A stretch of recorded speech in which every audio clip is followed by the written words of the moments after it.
Birçok kişi her ay kredi kartı eksesini sadece asgari ödeme tutarına yatırıyor. Peki bu alışkanlık aslında size neye mal oluyor? Gelin birlikte inceleyelim.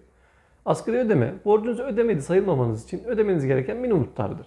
Kart limitinizin 50 bin altında ise asgari ödeme %20, üzerinde ise %40 olarak gelir.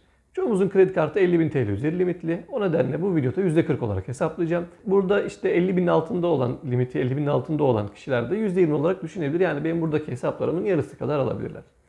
Yani 50 bin limitli işte 20 bin borcunuzun olduğunu düşünürsek %40'dan 8 bin TL asgari ödemeniz gelir. 8 bin TL ödedik. Peki kalan 12 bin TL ne olacak? İşte asıl problem burada başlıyor. Çünkü bankalar bu tarafa faiz işletiyor.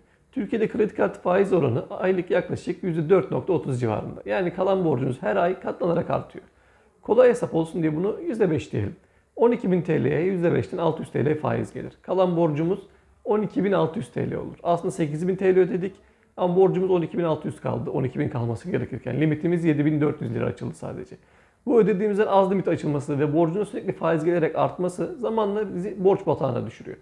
Elinize gelen parayı kart asgarisini ödüyor. Paranız kalmadığı için tekrar karta yükleniyorsunuz ve böyle bir sarmalın içerisine sürükleniyorsunuz.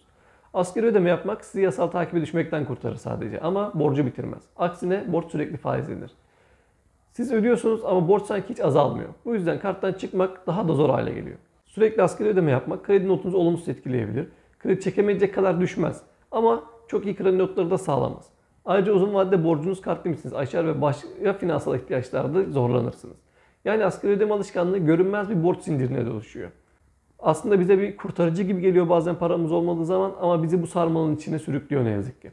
Sonuç olarak kredi kartının sadece asgarisini ödemek kısa vadede nefes aldırır ama uzun vadede sizi borç batağına sokar. Her zaman mümkünse toplam borcu kapatın.